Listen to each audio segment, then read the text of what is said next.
할렐루야. 오늘 주신 하나님의 말씀은 사도행전 13장 4절부터 12절까지 말씀이 되겠습니다. 사도행전 13장 4절부터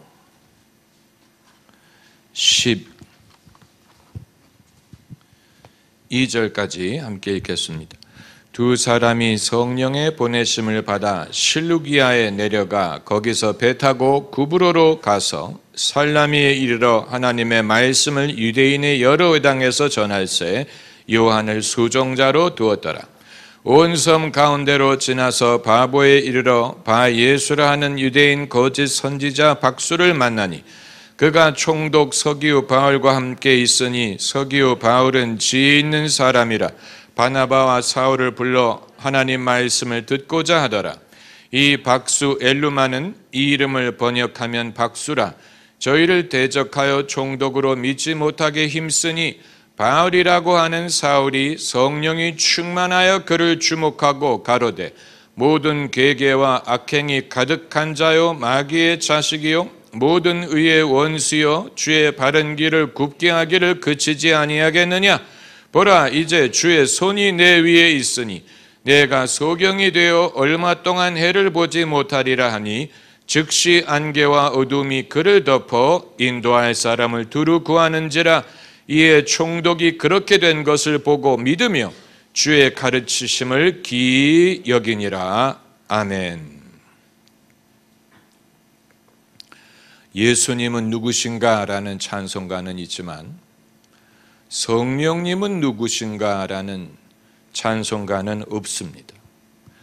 성삼위일체 하나님을 아는 것은 벅찬 일입니다. 우리가 성부 하나님도 믿어야 되고 성자 예수님도 믿어야 되고 게다가 성령까지 합세를 하시니, 그런데 신약 성경은 성령을 쫓아 행하라 든가 성령의 충만함을 받아라 라든가 성령이 임하시면 이런 말씀은 많이 등장하지만 성령이 누구신가에 대해서는 별로 말하지 않습니다. 그 이유는 그럴 필요가 없다고 판단을 했기 때문이라고 봅니다. 성령은 당신이 하시는 일을 통하여 당신을 알게 하시지 성령이 누구이신가를 별로 알리려고 하시는 것 같지 않습니다. 예수님이 왜 성령을 바람에 비교하셨는지 이해가 됩니다. 바람을 우리가 느끼지만 어디서 부는지 어디서 오는지 알 수 없는 것처럼 성령도 그러하시다는 것입니다. 이 적절한 비유가 될지 알 수 없지만 옛날에 일본에서 수입해서 TV에서 방영한 황금박쥐라는 만화가 있었습니다. 황금박쥐. 그 주제곡이 어디에서 오느냐? 황금박쥐.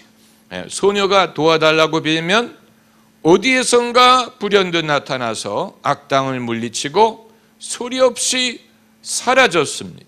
일본 사람들이 예수 믿는 사람의 숫자는 적지만 기독교의 교리를 피부로 이해하는 면이 있는 것 같습니다. 그래서 요괴인간이라는 만화가 있었는데 요괴인간이라는 만화도 영적 전쟁의 실체를 얼마나 정확하게 간파했는지 모릅니다. 그것을 만화라는 장르로 묘사를 했는데 삼위일체, 트리니티, 삼위일체 교리는 성령을 아는데 별로 도움이 되지 않습니다. 그 사실을 아십니까? 예수님이 성령을 소개하셨지요. 너희는 예루살렘을 떠나지 말고 성령을 받으라. 예수님이 성령을 소개하신 것. 그런데 예수님이 성령을 소개하실 때 성령이 성부와 성자와 함께 동급으로 대접을 받아야 될 분으로 소개하려고 하신 것 같지는 않아요. 또 제자들이 사도행전에서 성령을 받을 때 성령을 성부, 성자와 동급으로 대접해야 된다고 생각한 것 같지 않습니다. 성령은 당신의 지위에 대해서 별로 중요하게 여기시는 것처럼 보이지 않습니다. 성령의 지위에 대해서 예수님이 그렇게 중요하게 생각하신 것 같지 않습니다. 예수님은 말씀하시기를 내가 떠나면 너희에게 또 다른 보혜사를 보내리니, 성령을 또 다른 보혜사, another comforter, 또 다른 보혜사라고 소개하셨지만 성령의 어떤 지위에 대해서 강조하신 것 같지 않습니다. 그렇기 때문에 성삼위일체 교리를 아는 것이 성령을 아는 데 별로 도움이 되지 않는다고 말씀을 드리는 것입니다. 요한계시록을 보면 요한이 천상의 계시를 보는데 하나님 아버지의 보좌가 있고 하나님이 보좌에 앉아 계시고 어린 양이 보좌에 앉아 있다고 했어요. 그리고 하나님의 일곱 영에 대해서 말을 하고 있는데 이 하나님의 일곱 영은 온 땅에 보내심을 입었다라고 했습니다. 계시록 5장 6절을 찾아보시면 볼 수 있습니다. 계시록 5장 6절. 저도 이 구절이 그런 의미가 있으리라고 생각하지 않았는데 오늘 말씀을 준비하면서 이 구절이 떠올랐어요. 아주 중요한 단서가 되는 구절입니다. 요한계시록 5장 6절에 내가 또 보니 보좌와 내 생물과 장로들 사이에 어린 양이 섰는데 일찍 죽임을 당한 것 같더라. 성부가 등장하고 성자 예수님이 등장해. 일곱 뿔과 일곱 눈이 있으니 이 눈은 온 땅에 보내심을 입은 하나님의 일곱 영이더라. 성부, 성자, 성령이 한 구절에 등장해. 성부는 보좌에 계시고 성자 예수님이 거기 계시고 성령에 대해서 언급을 하는데 성령에 대해서는 온 땅에 보내심을 받았다라고 했어요. 성령은 당신이 경배받기를 요구하지 않았어요. 그 대신 성령은 출장 중이에요. 이 땅에 보내심을 받았어요. 성령은 일하고 계세요. 성령은 지금도 출장 중이에요. 어디에 계시느냐? 땅에 계시고 우리와 함께 하십니다. 신학자들, 목회자들은 성령에 대하여 성도들에게 설명하는 것을 제일 어렵게 생각합니다. 왜냐하면 성령만큼 성도들이 콤플렉스를 받는 그런 분도 없습니다. 구원에 대해서는 대다수의 성도들이 확신을 갖는데 자신이 성령을 받았는지에 대해서는 확신하지 못하는 성도들이 많습니다. 심지어 목회자들 중에도 자기가 성령 받았는지에 대해서 확신하지 못하는 사람들이 있습니다. 그러다 보니까 목회자들마다 성도들이 이미 성령 받았다라고 권고하려고 얼마나 애를 쓰는지 몰라요. 이미 받았다. 그래서 그것을 설득하기 위하여 인용하는 성경 구절이 고린도전서 12장에 성령으로 말미암지 않고는 아무도 예수를 주시라 할 수 없느니라. 또 로마서 말씀에 성령이 우리 영으로 더불어 우리가 하나님의 자녀된 것을 증거하시나니, 이 구절을 인용해서 이미 성령은 우리와 함께 계시니 성령을 받았느냐 못 받았느냐를 염려하지 말라, 이런 식으로 성도들을 권고하지요. 그런데 그런 식으로 가르치다 보니까 어떤 문제가 발생하냐면 성령의 교리에 물을 타게 됩니다. 아주 싱거운 교리가 되어버립니다. 예수님이 너희가 성령을 받아라 라고 말씀하실 때 그런 싱거운 경험을 말씀하신 것 같지 않아요. 누가가 사도행전의 성령의 역사를 기록할 때 그런 싱거운 역사를 말한 것 같지 않습니다. 제자들이 경험한 성령은 그런 싱거운 경험이 아니었으리라고 생각이 됩니다. 신약 성경 어디에도 너희는 이미 성령을 받았으니 추가로 성령을 구하지 말아라 라는 성경 구절이 없습니다.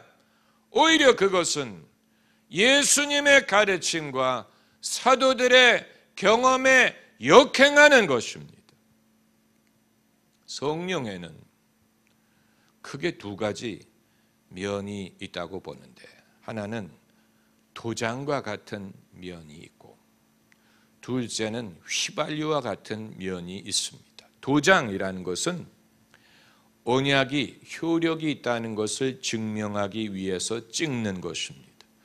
우리에게 성령이 있으므로 우리를 하나님의 자녀 삼으신 하나님의 언약이 유효하다는 것을 우리로 알게 하는 면이 있지만, 두 번째 면, 휘발유 같은 면은 연료를 제공하고 힘을 제공하고 에너지를 제공하는 면, 이것은 모든 사람이 다 동일하게 가졌다고 말할 수 없습니다. 구약에 등장하는 모든 선지자들이 다 엘리야와 같은 능력을 가졌다고 말할 수 없는 것처럼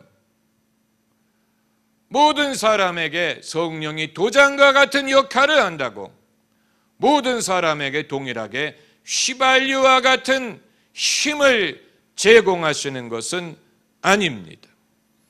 성령을 받았느냐 받지 못했느냐 이것을 가지고 하나님이 나를 사랑하시느냐 안 사랑하느냐를 판단하려고 하면 안 됩니다. 그건 우리의 생각의 오류예요. 내가 성령을 받았느냐 안 받았느냐를 가지고 하나님이 누구를 편애하시느냐라고 생각하면 안 됩니다. 다만 성령의 능력을 경험하는 사람과 그렇지 못한 사람 간에는 이와 같은 차이가 있다고 봅니다. 이건 어디까지나 비교하는 것입니다. 다음과 같은 차이가 있다고 봅니다. 사람 중에는 귀로 음을 듣고 따라할 줄 아는 사람이 있고 못하는 사람이 있지요. 그건 가르쳐서 되는 게 아니고 타고나는 것입니다. 귀로 들을 줄 아는 사람, 못 듣는 사람이 있는 것. 또 색깔을 분별할 줄 아는 사람, 못 분별하는 사람이 있지요. 못 분별하는 사람을 뭐라고 부릅니까? 생맹이라고 부르지요. 생맹은 초록색을 분별하지 못한다고 하는데, 또 공을 잘 받는 사람이 있어요. 야구를 하든 축구를 하든 가르쳐주지 않아도 운동신경이 있어서 공을 잘 다루는 사람이 있고 그렇지 못한 사람이 있는 것처럼, 이런 것은 음을 듣는다든가 색을 분별한다든가 공을 받을 줄 아는 것은 배워서 되는 것보다는 배우기 전에 그 사람의 어떤 타고난 실력에 좌우되는 것입니다. 영적인 것도 마찬가지라고 봅니다. 영적인 것도 이것도 배워서 되는 게 아니고, 성령의 은사를 배워서 되는 게 아니고, 이건 누가 하는 것을 보고 나도 할 수 있다고 따라하는 사람은 할 수가 있고, 그게 뭔지 모르겠고 따라하지 못하는 사람은 따라하기 힘든 그런 것입니다. 그러니까 여러분, 불공평하게 보일 수 있지만 영화 서편제를 보면, 판소리에 대한 영화 아닙니까? 서편제. 주인공이 자기 딸과 아들에게 소리를 가르치는 장면이 나옵니다. 툇마루에 앉아가지고 아리아리랑 쓰리쓰리랑 아라리가 났네. 여기에서 이제 딸은 따라하는데 아들이 못 따라합니다. 그래서 아들은 에에에, 이 녀석아, 에가 아니고 판소리를 할 줄 아는 사람만이 부리는 기거가 있어. 그래서 결국은 딸이 소리를 하고 아들은 뭐를 합니까? 장구를 치죠. 그때부터 아들은 장구를 칩니다. 등등등 드드등 뭐 이런 식으로. 그러니까 영적인 사역도 그렇다고 보면 됩니다. 모든 사람이 할 줄 알면 좋지만 이 소리처럼 누구는 그게 되는 사람이 있고 안 되는 사람이 있어요. 안 되는 사람은 그걸 못한다고 낙심하지 말고 하나님의 나라에서 자기가 할 수 있는 다른 일을 하면 됩니다. 그게 이제 중요한 것입니다. 그리고 성령의 능력을 아는 것은 거기에 따르는 대가가 있습니다. 여러분 그 사실을 아십니까? 성령의 능력을 따라 일하려면 지불해야 되는 대가가 있는데 어떤 대가냐면 사람이 예민해집니다. 초조합니다. 그리고 성령을 느낄 때는 굉장히 즐거워하지만 그렇지 못할 때는 굉장히 안타까워합니다. 그것이 대가예요. 영적인 민감함이 있기 때문에 예민해지고 신경질을 내고 뜻대로 이루어질 때 굉장히 좋아하고 그대로 이루어지지 않을 때 굉장히 언짢아하는 면이 있습니다. 이건 성령에 대해서 민감하지 않은 사람은 그럴 필요가 없어요. 그렇지 않아도 돼. 민감하지 않아요.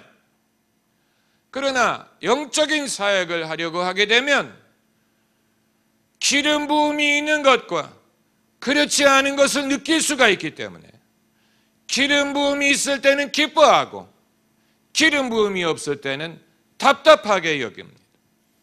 이건 엄청난 감정적인 에너지를 필요로 합니다.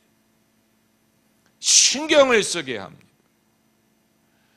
그리고 본인이 성령의 충만함을 경험할 때는 굉장히 즐거워하지만 그렇지 않을 때는 낙심을 하고 이러한 감정적인 기복이 따라올 수밖에 없습니다.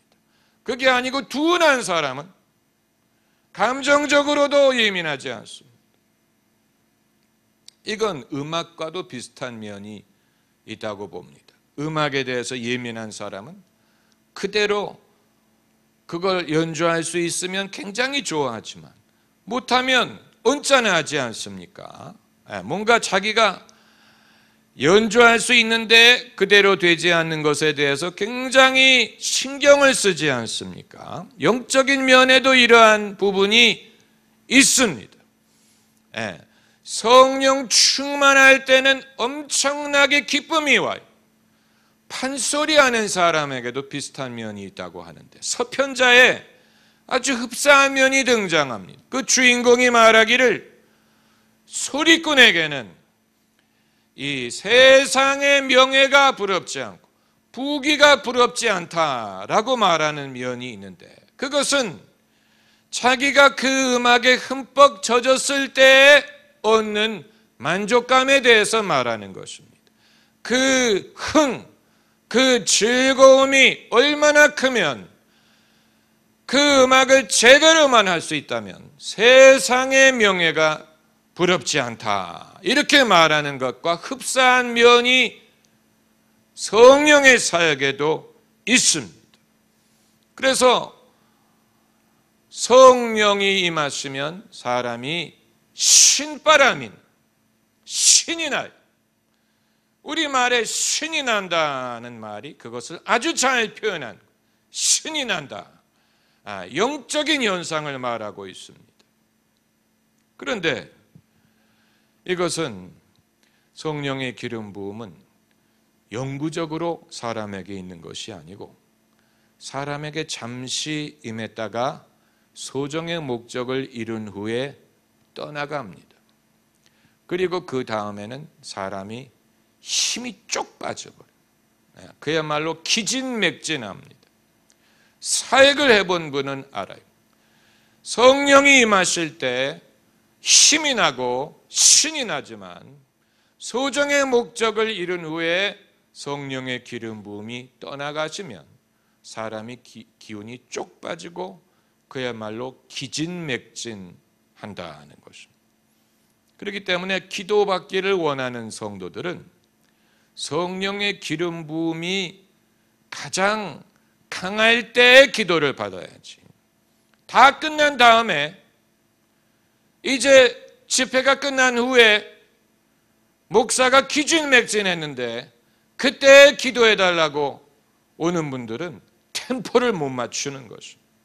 템포를 못 맞추는, 그건 영적인 템포를 못 맞추는, 은혜를 받으려면 성령이 강하게 역사할 때 그때 장단을 맞춰줘야 돼. 그때 그 기회를 타야지. 다 끝난 다음에 기름 부음이 떠나간 후에 기진맥진한 사람에게 와서 기도를 해달라고 말하는 것은 버스는 이미 떠나갔어요. 다음 버스를 기다려야 되고, 그리고 이 다음번에는 버스가 움직일 때 타야 됩니다. 설 때까지 기다리면 안 되고, 버스가 아직 움직일 때 타는 법을 배워야 돼. 영적인 타이밍, 영적인 타이밍이 굉장히 중요합니다. 영적인 타이밍을 잘 찾아야 회심할 수 있는 기회를 얻을 수 있고 회개할 기회를 얻고 사람들에게 은혜를 끼칠 수 있어요. 영적인 타이밍을 잘 맞춰야 됩니다. 전도할 때 타이밍을 잘 봐서 이 사람이 지금 회심할 준비가 돼 있다라고 생각되면 지체하지 말고 길을 걷다가도 밥을 먹다가도 당신 지금 주님이 부르신다. 지금 예수님을 영접하겠느냐. 기회를 캐치해야 돼. 사람이 은혜 받을 만한 기회가 왔을 때 분별하고 지나가기 전에 타야 됩니다. 많은 사람들이 그것을 주저하는 이유는 점잖지 않다고 생각하기 때문이고 무리하다고 생각하기 때문이고 그건 성령의 사람의 모습이 아니에요. 기회가 지나가기 전에 쇠가 뜨거울 때 두드려야 됩니다. 할렐루야. 아주 중요한 것입니다. 그런데 또 하나 성령의 기름 부음을 방해하는 요소들이 있습니다. 이것 또한 성령 사역을 하려는 사람이 지불해야 되는 대가 중에 하나입니다. 그냥 일반 모임을 가질 때는 별로 상관이 없을 거예요. 그러나 성령의 은혜를 우리가 경험하려고 할 때 예컨대 절정에 이르는 순간에 누가 일어나서 예배당을 나간다든가 전화벨이 울린다거나 애가 울기 시작한다거나 그렇게 하게 되면 여기에서 이제 우리가 분별을 해야 됩니다. 성령이 방해를 받으시느냐 성령이 쓰시는 사람이 방해를 받느냐 두 가지 질문. 성령이 방해를 받으시느냐 사람이 방해를 받느냐. 만일 성령은 그런 일에 방해를 받으실 분이 아니다. 그러므로 사람이 방해를 받는 것이고 사람이 충분히 성령 충만하지 못하기 때문에 그런 것이다. 만일 그 사람이 좀 더 온유하고 더 성령이 충만하다면 지진이 일어나든 뭐 애가 울든 뭐 어떤 일이 생기든 전혀 방해받지 않고 성령이 하시는 일을 할 수 있을 것이다. 이론적으로는 맞습니다. 그러나 우리는 방해를 받은 분이 사람이냐 성령이냐를 아직 분별하기가 어려워요. 왜냐하면 성경을 보면 예수님도 방해를 받으신 것처럼 보이는 사례들이 있었기 때문이에요. 언제 예수님이 방해를 받으셨느냐? 사람들이 안 믿을 때, 사람들이 의심할 때, 마음속으로 비판할 때 예수님이 그걸 느끼셨어요. 때로는 사람들의 완악함 때문에 노하실 때도 있었다고 해서 집회 중에 사람들이 안식일날 병자를 고치는구나 비판적인 생각을 할 때 예수님이 그들의 완악함으로 인하여 노하셨다라는 성경 구절을 보면 때로는 예수님도 당신이 하시려는 일에 대하여 방해를 받으셨다는 것을 엿볼 수가 있습니다. 그렇기 때문에 성령은 방해를 안 받는데 사람이 부족해서 그런 것이다 라는 이론이 맞을 수도 있지만 틀릴 수도 있는 것입니다. 사람들이 믿음으로 받아들이려고 하지 않을 때는 아마 성령도 방해를 받으실 것이라고 봅니다. 사람들이 마음속으로 조롱을 한다면 아마 성령이 받으실 거예요. 왜냐하면 믿음으로 말미암지 않고는 하나님을 기쁘시게 할 수 없다고 했기 때문에 사람들이 의심을 한다면 성령도 그것을 별로 기뻐하지 않으시리라고 봅니다. 그렇기 때문에 사역자가 느끼는 느낌이 항상 성령의 느낌이라고 말할 수는 없지만 어느 정도 일치하는 면이 있지 않겠느냐. 그렇기 때문에 사람의 부족함이라고 무조건 탓할 수 없다는 말씀을 드리려는 것입니다. 네. 왜냐하면 사실 성령의 일을 하는 것이 아니라면 무슨 상관이겠어요? 누가 은혜를 받든 구원을 받든 무슨 상관입니까? 상관할 바가 아니지요. 누가 은혜를 받는다고 월급이 늘어나는 것도 아니에요. 누가 회심을 한다고 보너스를 받는 것도 아니에요. 은혜를 받든 안 받든 사실 상관할 바가 아닌데 그러나 거기에 대해서 상관을 하는 이유는 하나님의 일을 하려고 하는 것이기 때문에 그럼 하나님의 일이 영적으로 원활히 이루어질 때는 당연히 마음이 반가울 것이고 그것이 뜻대로 이루어지지 않고 자꾸 벽에 부딪히고 사람들이 거부하고 준비가 안 되고 사람들이 육신을 쫓아 행하게 된다면 당연히 방해를 받을 수밖에 없습니다. 그리고 성령의 은사 중에 하나가 무엇입니까? 영분별의 은사가 있죠. 영분별. 우리는 다른 은사에 대해서는 많이 경험을 해봤고 접해봤지만 영분별에 대해서 가르치는 사람 별로 못 봤어요.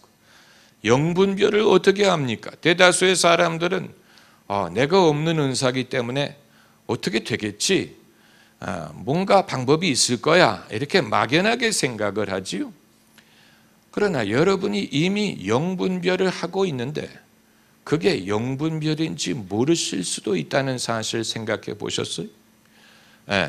이미 다른 은사도 어느 정도 하고 있는 것처럼 무슨 예언이든 지식의 말씀이든 믿음의 은사든 이미 어느 정도 하고 있는 것처럼 영분별하는 것도 이미 어느 정도 하고 계시는데 그게 영분별인지 알려주는 사람이 없었기 때문에 나만 그런 줄로 생각하는 사람이 있고 왜 나는 영적으로 이상한 사람을 만나면 구역질이 날까? 왜 이상한 냄새가 느껴질까? 왜 그냥 그 사람이 싫어질까? 이유도 없이 누가 싫어질까?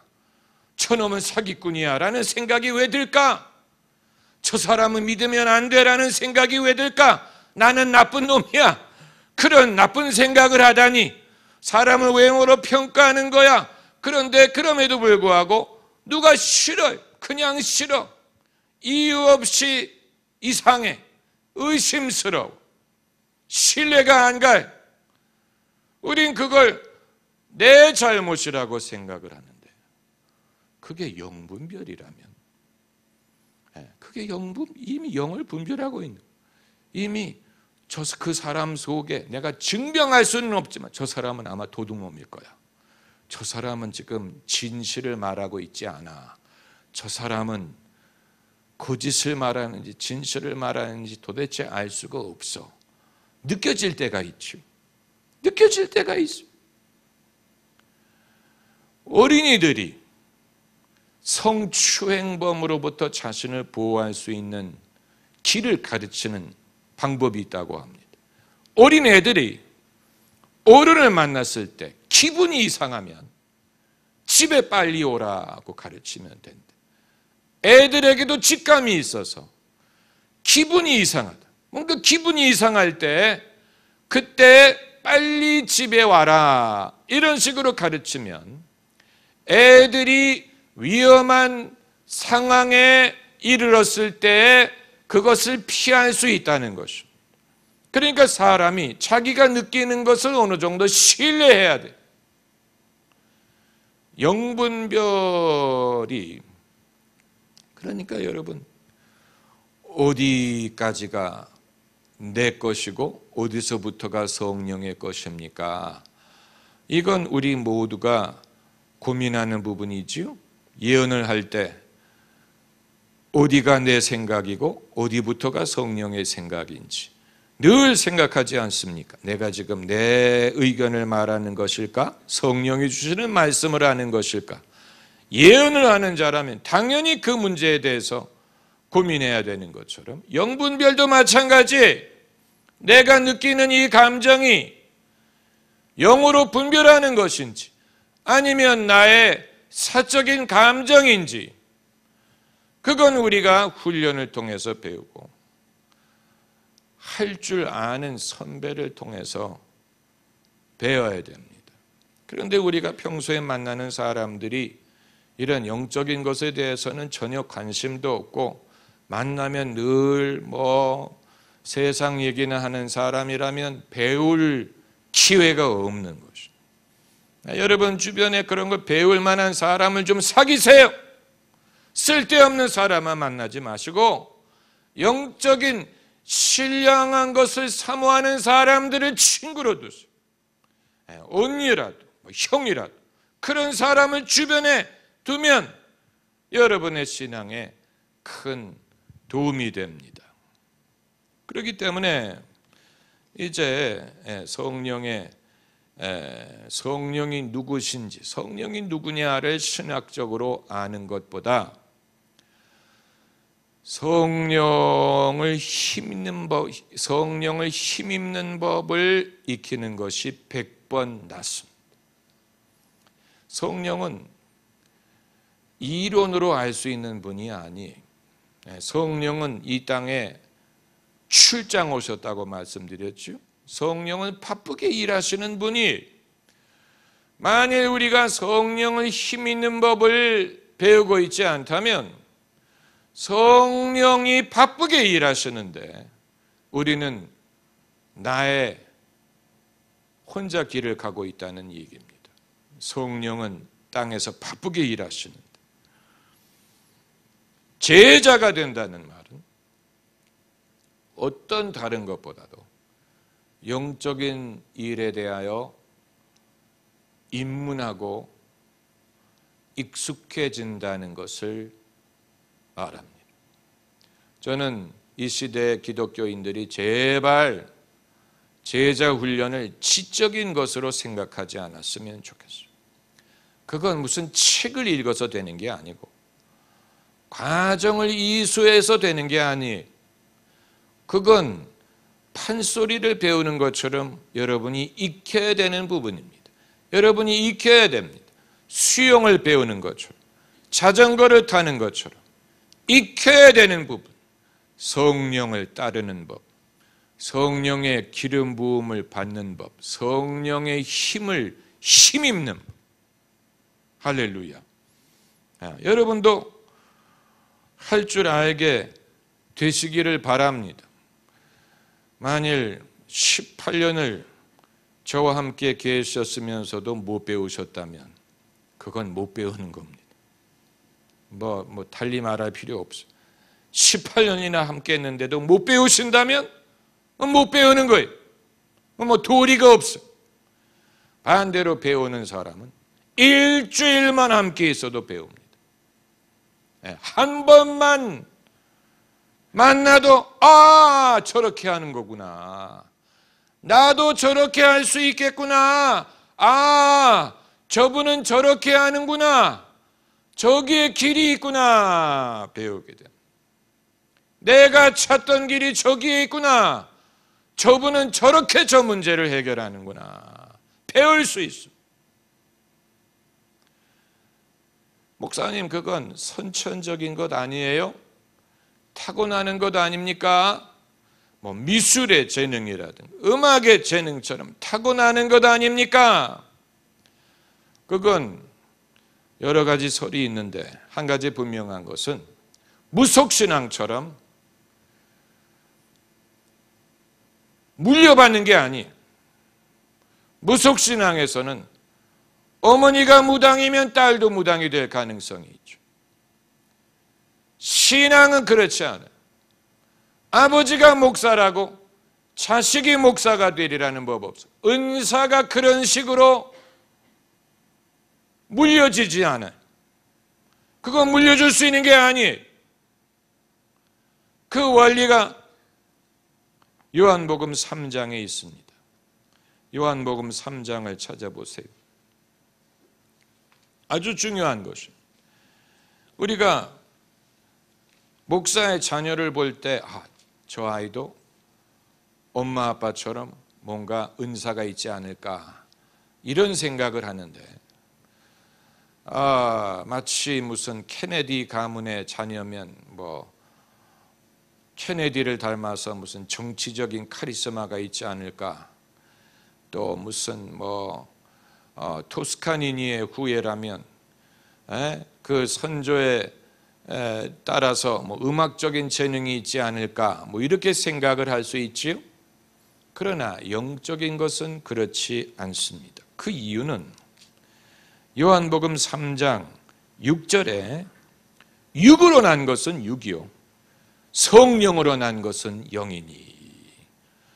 사람이 아무개의 아들 딸로 태어나는 것은 육으로 나는 것이요 육으로 나는 것은 육이에요. 성령으로 나지 않으면 아무개의 자녀로 태어났다고 해서 영적인 것을 이어받는다는 보장이 있는 게 아니에요.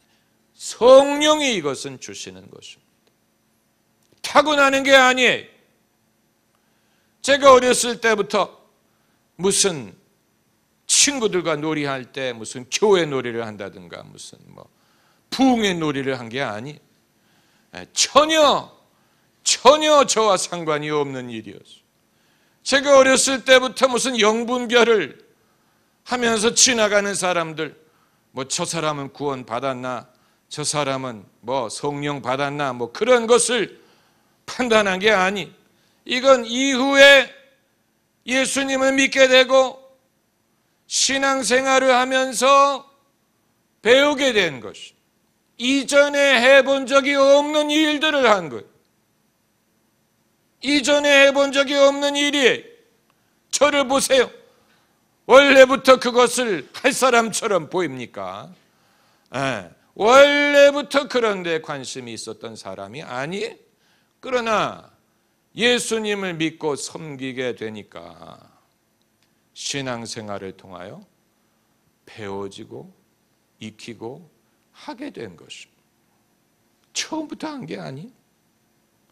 처음부터 할 줄로 생각한 것도 아니에요. 어떤 사역을 할지 미리부터 할 수 있었던 게 아니고 쓰시는 대로 쓰임을 받은 것뿐입니다. 할렐루야. 그러나 그럼에도 불구하고 신령한 것을 우리가 사모해야 됩니다. 왜냐? 살리는 것은 무엇이니?